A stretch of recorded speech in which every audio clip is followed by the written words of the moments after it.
loves. This is Lady Keturah, and it is Story Time with Keturah. Story Time with Keturah. So we are still reading the Marriage Boot Camp book, and we left off at chapter 4 now on chores. Remember, this is Marriage Boot Camp, and this is for marriage couples, and if you're preparing for marriage, this is for you. Is he a neat freak and you're not? Do you and your mate fight about whose job it is to do which task? Do you feel overwhelmed by your responsibilities while your mate wonders what you do all day? Can you describe how you think the chores should be divided in clear detail? If you can relate to these questions, pay close attention. This chapter will give you some tools that make sharing responsibilities a lot easier. Do you feel like we're changing gears on you quickly here? Well, we're not. Money and chores are very similar in that they both can be presented issues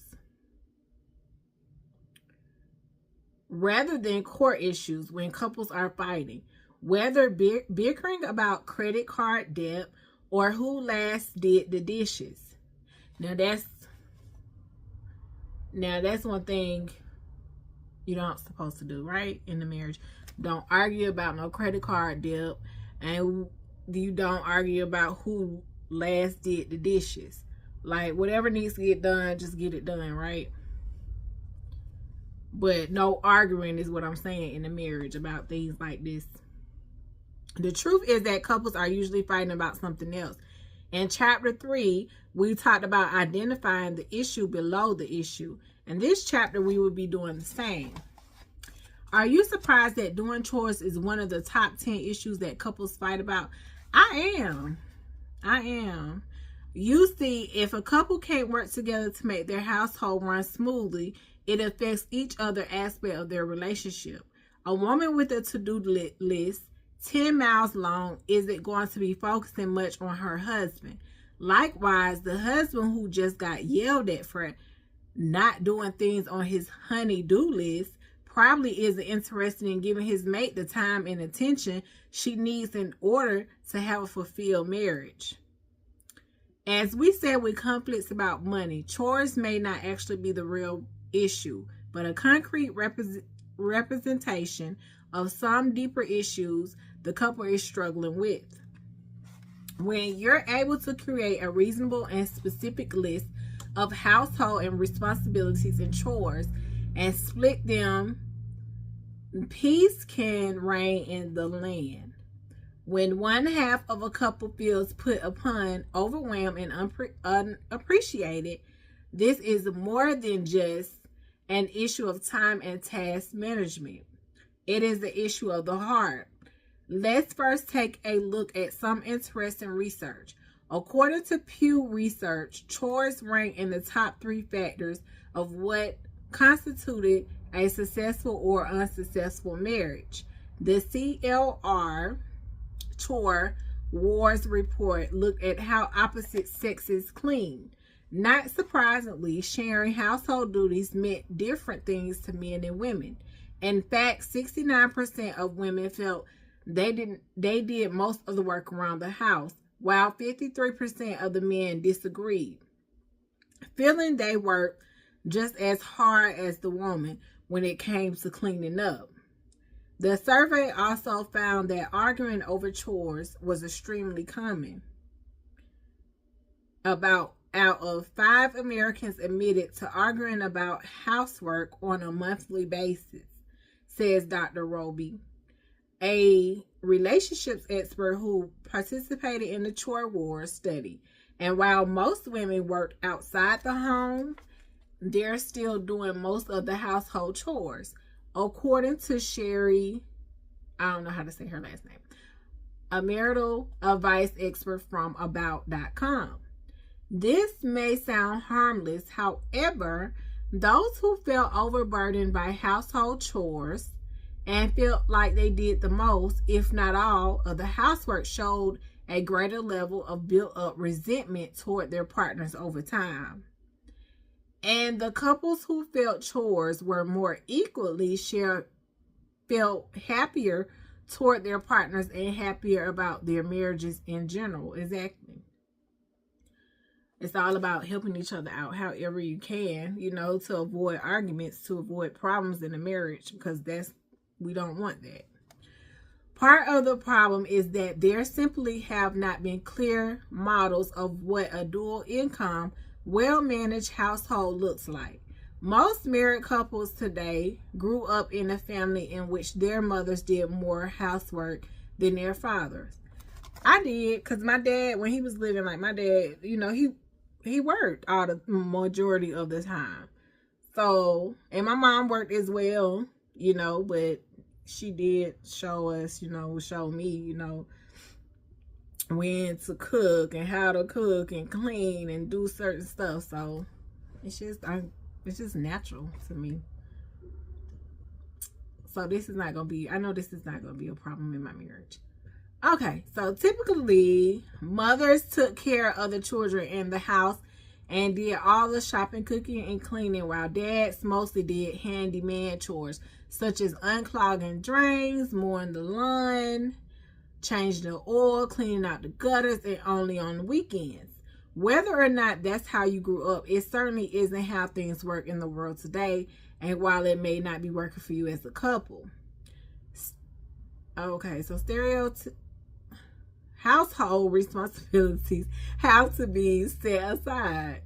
It makes no sense to expect the wife to be on a first name basis with the dry cleaner if the shop is on the husband's way to work.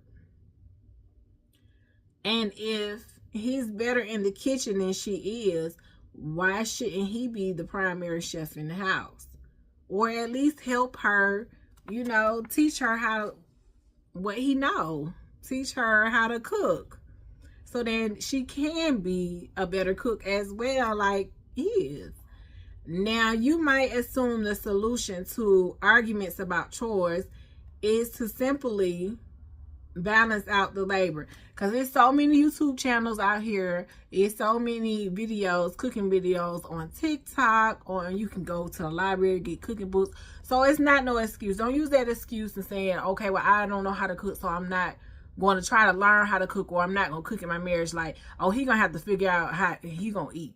That's the wrong attitude to have in a marriage. Like, it's so many resources out here. You have neighbors that know how to cook. Reach out to your neighbors. Ask them, can you help me learn how to do this so I can submit to my husband and cook him a good meal? There's nothing wrong with that. And there's not nothing wrong with having a husband that know how to cook at all. Okay. And if he's better in the kitchen than she is, okay, we already read it. Now, you might assume the solution to arguments about chores is to simply balance out the labor. In fact, though, at Marriage Boot Camp, we have found that splitting the chores 50-50 is not always the answer. An unequal division of labor can still result in a solid and cohesive marriage. While perfect balance may not lead to happiness, like money, there are many, many layers to this issue, and taking a superficial division of labor perspective may not give you the answer. The real question is, how do you feel about your mate and about yourself in relation to the issue of chores? Okay, so here goes a story about John and Tabitha's story. When they asked John and Tabitha what they wanted to get out their marriage boot camp experience, they said they wanted to grow in areas of communication and respect. But the problem they complained about the most was chores. Tabitha felt she was constantly picking up cleaning and preparing for the next activity, meal, or obligation, and resented it when John would come home and complain about a mess. He accused Tabitha of setting booby traps throughout the house to jump out at him whenever he opened a cabinet or a door. Tabitha responded that she tries all day to be as productive as possible, and that John could certainly organize a drawer or a closet instead of blaming her for its disorder. We could see from their interchanges that John was putting Tabitha into defense mode, and that the feeling of not meeting John's expectations was hurtful to her. The pressure of keeping the entire house clean and keeping all cabinets, drawers, and closets in perfect order all of the time while managing the family of 5 was overwhelming to her. We spent a good deal of time working with Tabitha and John to craft a balance and work map of all the chores in their household. When we finally came to what seemed like a fair solution, both of them looked at us and said he/she won't hold up her end of the deal. We had just wasted several hours only to discover that there was much more to this story. Although John and Tabitha kept arguing about household chores, there was a whole lot of bubbling beneath the surface, including attitudes toward gender roles, definition of what constitutes clean, alpha dog issues, trust, respect, fairness of the couple's unique culture. After we shifted gears, we began the work of deconstructing the conflict by asking John and Tabitha about their families of origin. We found that John had come from a single-parent home with 5 siblings. Mom worked 2 jobs outside the home, and the house was generally left a mess. Tabitha concurred. Not much had changed. Her mother-in-law's house was still messy, and there was plenty of love in their home. When we asked John why he had such different standards for his own home, he said, "I never want my family to grow up in that kind of environment." He was always embarrassed to bring his friends home, so he stayed kind of isolated. He vowed to never have this kind of home if he could help it. Tabitha had never known this about her husband. She thought he was just being critical with a helping of OCD on top. Because they had, sounds like they had lack of communication, so they really didn't communicate about this part. So it caused them to have trouble when it comes to chores. Okay, so when then asked Tabitha the same question and found that she grown up with her mom and stepdad until they divorced, and then with her single mom. After the divorce, Tabitha's mom struggled to finish her education and then went on to a great job in the design field. Tabitha Holmes growing up was tidy, and Tabitha took part in keeping things orderly. In her mind, she was doing her job at home by keeping the house tidy, so when John complained about a closet or a cabinet being messy, she told him she would address it, but then forget about it because she never took that seriously. Tabitha was on track to eventually fire herself from the stay-at-home mom job, hire a house cleaner, and work to develop her writing career. She explained that she got to good enough with the housework and then turned her focus to her writing. When she shared this, she actually started crying. Tabitha's created desires was very dear to her, and she wanted John to care about this part of her heart. John did not realize that Tabitha had ambitions beyond supporting him in his career. He thought of her writing as a hobby. When he saw her tears, he was able to understand more clearly just how important this was to her.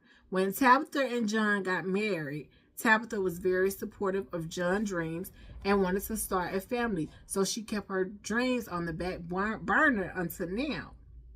Now, all of a sudden, housework was keeping Tabitha from her dream. It was the enemy. Well, with these and many other layers peeled back, we were able to get some tender core issues.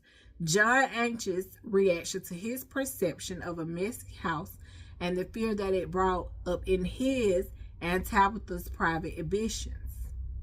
From there, we were able to negotiate space and time for both needs, no matter how small or large, without judgment. Both John and Tabitha learned to respect each other's underlying issues and not just tolerate each other's idiosyncrasies. I don't really know how to say that word, y'all. Okay, so when each of them revealed their vulnerable side, they found they truly cared about each other's happiness. You see? It wasn't enough to come up with the work map. We needed to reveal their hearts. Once we did this, the work map fell in place. All right. So right here it says a boot camp call to action with your mate. Think about your attitude and your mate's attitude towards chores. Don't judge and don't try to resolve any differences in attitude. Remain open and curious about the differences. As you work through the following questions, make no comment other than, "That's interesting. I didn't know this about you." Write down the answers to the following questions. What would your home look like in a clean state? What is your definition of the role of a good wife?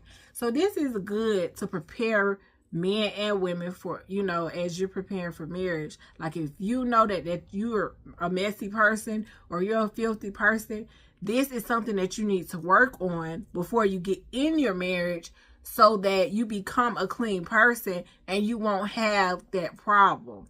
And then if your mate is messy or a filthy person, you can help that, help him or her learn how to be clean. And why is it so important to be clean?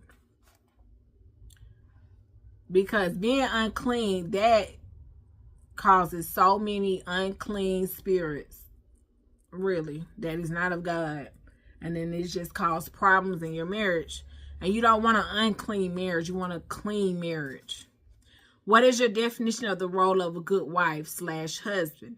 What is your attitude toward leadership in marriage? Oh, I like that. What is your attitude toward leadership in marriage? Wow.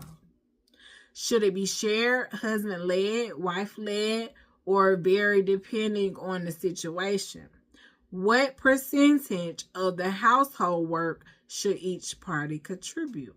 All right, so that is it for tonight. I kept it real short. Yeah.